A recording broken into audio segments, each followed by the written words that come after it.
Hallo zusammen und herzlich willkommen zurück bei D4. Ich glaube, wir können Teddy nicht so ganz trauen, aber noch, glaube ich, werden wir uns einfach mal dem fügen, was er sagt und uns weiter um den Fall kümmern. Das heißt, ich gehe jetzt einfach mal zu Amanda. Was macht die da?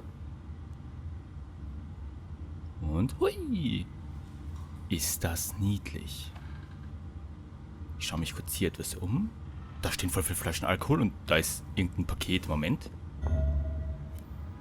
Dessertpaket. Hat Teddy das gekauft? Ein Geschenk? Was? Verbleibende seltene Gegenstände 20? Was bekommen wir denn? T-Bone Steak. Oh, wir bekommen Vision dazu. Okay.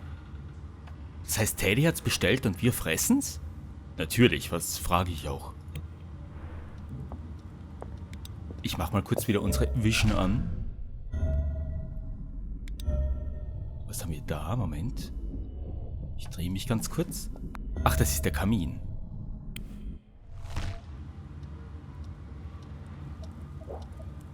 Okay, wir befeuern ihn. Keine Ahnung, ob das nötig ist, aber er wird schon wissen, was er tut. Warum? Was hat er mit seinen Kaugummis? Ich verstehe es nicht. Was? Wir kriegen Geld dafür, dass wir Kaugummis verbrennen? Warum sagt mir das keiner? Ich hätte schon längst reich sein können.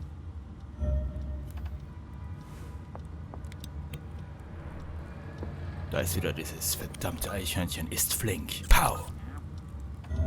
Da ist wieder ein Brief. Brief von Little Peggy gefunden. Little Peggys Brief Nummer 06. David, du fehlst mir. Nachts ist es still und ich sitze da. Die Uhr tickt und zählt die Stunden, bis du kommst, um mich zu besuchen. Und dann, nach deinem Besuch, wenn du zur Arbeit gegangen bist, ist es am schlimmsten. Zu wissen, dass ich noch einen Tag allein sein werde. Manchmal wünschte ich, du wärst gar nicht erst gekommen. Heute wurdest du zum ersten Mal befördert, seit du bei der Polizei bist, oder? Hoffentlich lässt du dich gerade feiern. Viel Spaß. Es ist bestimmt auch Forrests erste Beförderung. Herzlichen Glückwunsch euch beiden. Ich hoffe, du bist stolz auf dich, ich bin es nämlich. Im eigenen Bett zu schlafen ist für mich wie ein kleiner Sieg. Wenn ich in den letzten 2 Jahren eins gelernt habe, dann, dass man für alles dankbar sein muss, sogar für die Schmerzen. Was? Vielleicht will mir das Schicksal mit dieser Krankheit sagen, dass ich weiterleben soll. Es ist schwer, dafür dankbar zu sein, aber ich glaube an einen Sieg, solange es dich in meinem Leben gibt.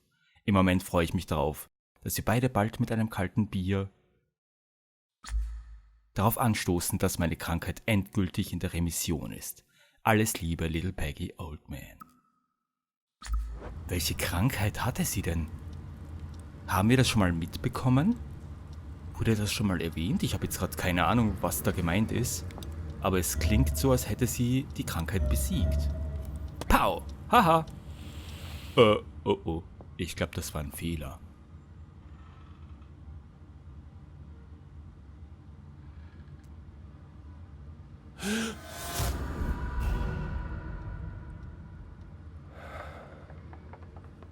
Whoa! Amanda?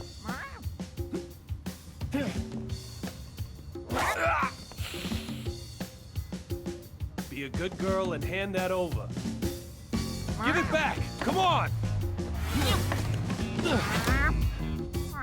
Ow! Au! Wait!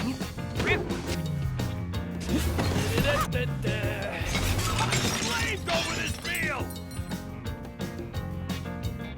You can't hide from me. Hey, woo! That tickled.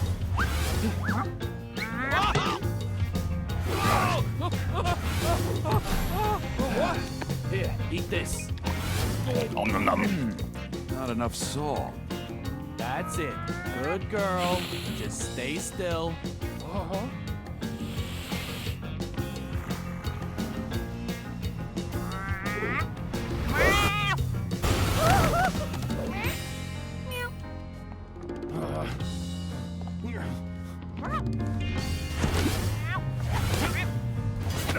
Quit it!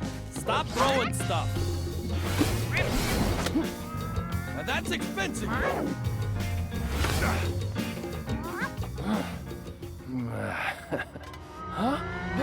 Hold it!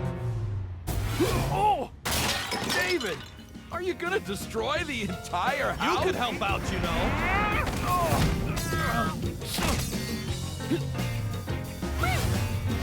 Yes, gotcha. Now, Teddy! This is the end, Amanda. Give me the ball! David! Nein! No! Komm schon! I don't think so! Ugh. Puh. Teddy, this is a memento. A memento? The baseball? How come? How the hell did that get in among the evidence anyway? Because I got involved in its past. I changed this ball into a memento. Maybe I really can change the past. David. We're restarting this investigation. I've made the connection, little Peggy. Ramponierter Baseball. Der Ball, den der Kurier im Flugzeug geworfen hat. Irgendwie ist er zu den Beweisstücken gelangt und Amanda hat ihn als Spielzeug benutzt. Ich hatte damit zu tun und dadurch ist er zum Memento geworden. Hiermit sollte ich zurück in das Flugzeug gelangen. Ja, ganz verstehen tue ich es ehrlich gesagt immer noch nicht, diese Memento-Mechanik. Heißt das, dass er beim tatsächlichen Fall oder beim tatsächlichen Vorkommnis am Flugzeug auch dabei war? Oder ist er erst jetzt dabei, da er durch das Memento dorthin transportiert wurde? Das ist jetzt noch irgendwie verwirrend für mich, aber ich schätze mal, das ist auch die Verwirrung, die er gerade verspürt. Es ist voll nett von ihm, dass er gerade putzt. Haare zerzaust, ganz aufgeregt, riecht nach Gras, Schuhe sind nass, der Park in der Nacht. Wo warst du, Teddy? Wo warst du? Pow! Sag es mir, pow! Waste of a good breakfast. Die DEA. So the DEA was also protecting the courier? Yeah, you could say that. I thought as much. So why didn't you tell me? I wasn't hiding it. Just thought too much information at once might confuse you. Teddy, you gotta be kidding me. I got a gun shoved in my face thanks to your little omission. Olivia Jones. Do you know the name of the agent they were using? I can find out, sure. For now, I only know that there are two of them. One is Olivia Jones. She had a gun, so there's no question about her. That leaves one more. You can find them on your own, right? I've already got a solid hunch. PBD und DEA. Just how in the loop is the BPD anyway? Enough to carry out a joint investigation. Let's leave it at that. But you don't even know the agents' names. That's for their own protection. I don't need to tell you that undercover work is life and death stuff. Who wouldn't want to keep their names hidden, huh? Real Blood und die Morde. Have you been investigating the link between Real Blood and the murder cases? Yeah, something caught my attention. Isn't that Homicide's job? No, it's all narcotics. Is it related to this case? Maybe in the big picture. But you don't need to worry about that now. Just concentrate on the missing courier. Little Peggy. Do you think little Peggy's case is also connected to Real Blood? Who knows? Listen, David, new cases happen every day. Which cases are connected to each other and how? We spend every waking moment of our lives trying to figure out that stuff. Don't hurry to an answer. The truth isn't gonna run away. Er verheimlicht irgendwas, er versucht immer von diesem Thema abzulenken. Teddy, ich finde es raus. Geschenke. If you had a special power, a gift, would you want to change the past? You know, for everything I want to change, there's something else in my past that I couldn't bear to lose. All you can do is accept the past, and move on. But what if it's too hard to accept? Even if you managed to change that one little bit, it wouldn't be enough to change your life. Das könnte aber durchaus sein. Was nun? All you can do now is accept the past. That's why you need to find the courier's evidence. That's how you'll resolve your past. And I'll do whatever I can to help you. Oder mir im Weg stehen. Bruchstück der Sonnenbrille. When I was attacked, Derek Buchanan was the only one on the plane wearing sunglasses. We had a little encounter prior to that as well.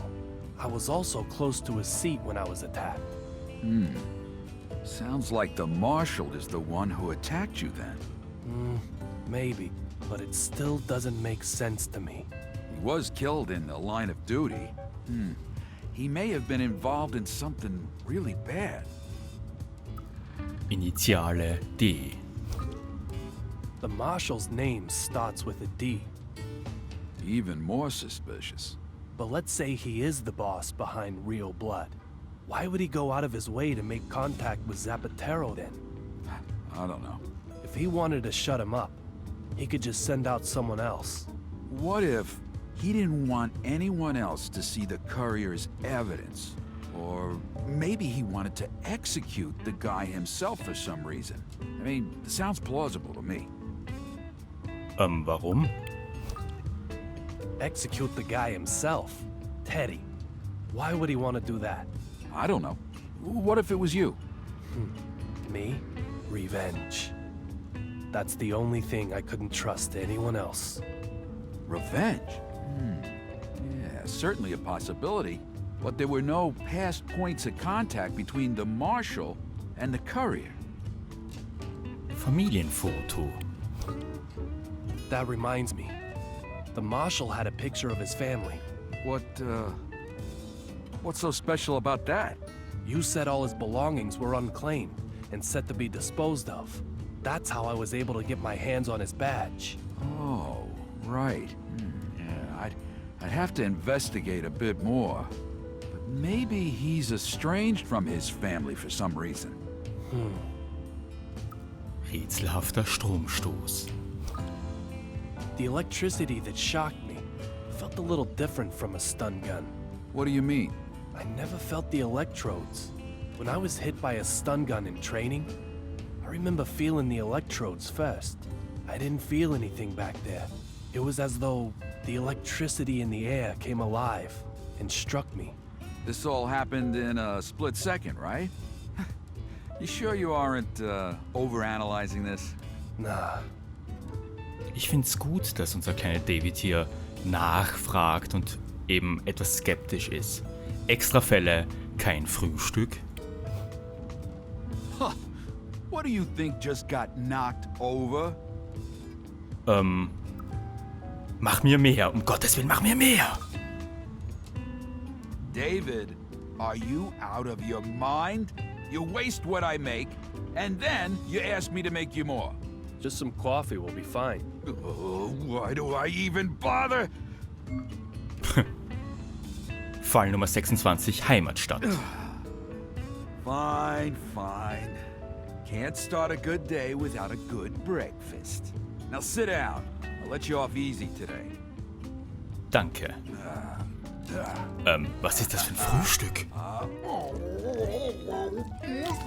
So ähnlich frühstücke ich auch. Nur, dass ich dazu kein Besteck benutze. What happened with Diana? Why are you asking me that? You've hardly touched your meal. You know how it is. Same old, same old. Something more serious than clam chowder this time? This one's a bit different. It'll be okay, David, right? Things just got a little bit complicated right now. It'll work itself out. It will? Yeah, it will. Still, I can't help but feel that all you two ever do is fight. And you never even seem to entertain the notion of splitting up. You've got quite a strange relationship. Well, I may have met her here, but we're both from New York originally. We think alike, you know? So then why all the fights? I guess. It's probably my fault. Take, if you will, this hot dog. What's this Frank made from, huh? Pork, right? That's right. Here in Boston, when you say hot dog, people think pork. But in New York, it's all about beef. Was In zum... other words, for Diana, even hot dogs mean beef. She doesn't like that you eat pork hot dogs? She thinks I've forsaken my hometown. She can't forgive me for that, so she gets all tough on me. Was zum Teufel? So she loves you, but she also loves her hometown just as much. Yeah, will I ever be able to win out against the Big Apple? God only knows. You said it. Neues in der Speisenliste Fish and Chips und Hot Dog. Fall vollständig, Heimatstadt. Dokument von F. Casson gefunden, Credits erhalten 300. Der Aufstieg der neuen Blatt-Variante 2004 war ein albtraumhaftes Jahr für alle am Fall Beteiligten. Dem rapiden Anstieg an BC-Fällen Blood Cell folgte nahtlos das Erscheinen weiterer Varianten, eine nach der anderen. B2, Blood Cell 2, B3, B4, jede Generation brachte mehrere Varianten mit sich. Aufgrund ihrer gemeinsamen Eigenschaften, der Pulverform und der roten Farbe fasste man alle Ableger unter dem Begriff Blattreihe zusammen. Wegen des extremen Hochgefühls und der als Vergöttlichung bekannten körperlichen Reaktion wurde die Droge zum Suchtmittel, was wiederum die Zahl der Opfer, die ein qualvolles Ende fanden, in die Höhe schnellen ließ.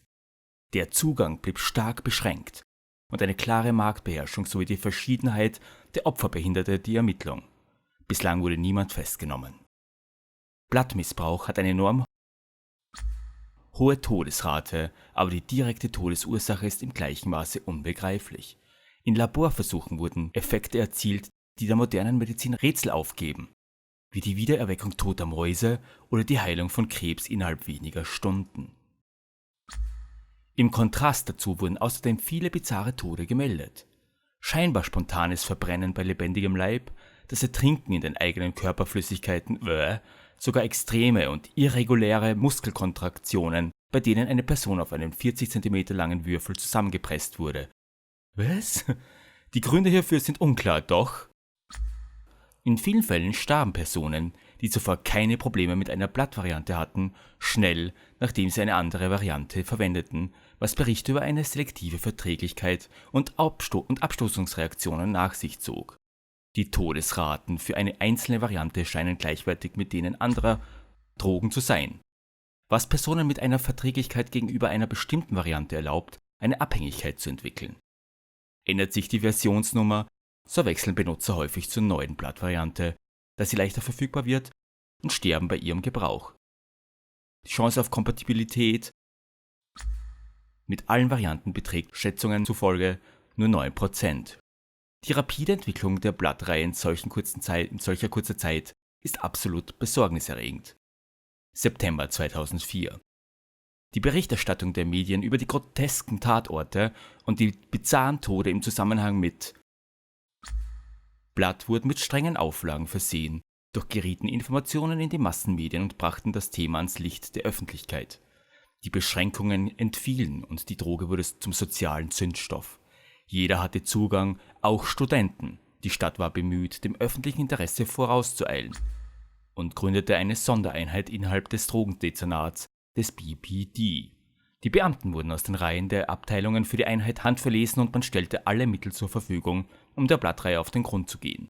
In jenem Jahr wurden 14 Varianten der Blattreihe entdeckt und die Anzahl der Todesopfer wuchs auf 745.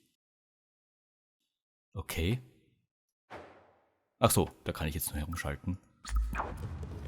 Moment. Wenn Little Peggy krank war, aber dann geheilt wurde, vielleicht hatte sie Krebs und hat eben durch dieses Real Blood Heilung gefunden. Das kommt mir jetzt irgendwie logisch vor. Okay, Freunde, das war's mit dieser Folge von D4. Wir haben jetzt nicht unbedingt viel dazu gelernt, aber wir haben gelernt, wie man ordnungsgemäß einen Hotdog verdrückt oder 10. Und das war das unglaublich ekligste Frühstück, das ich jemals gesehen habe. Wie es weitergeht, das sehen wir in der nächsten Folge. Mein Name ist Taco. Danke fürs Zusehen. Macht's gut.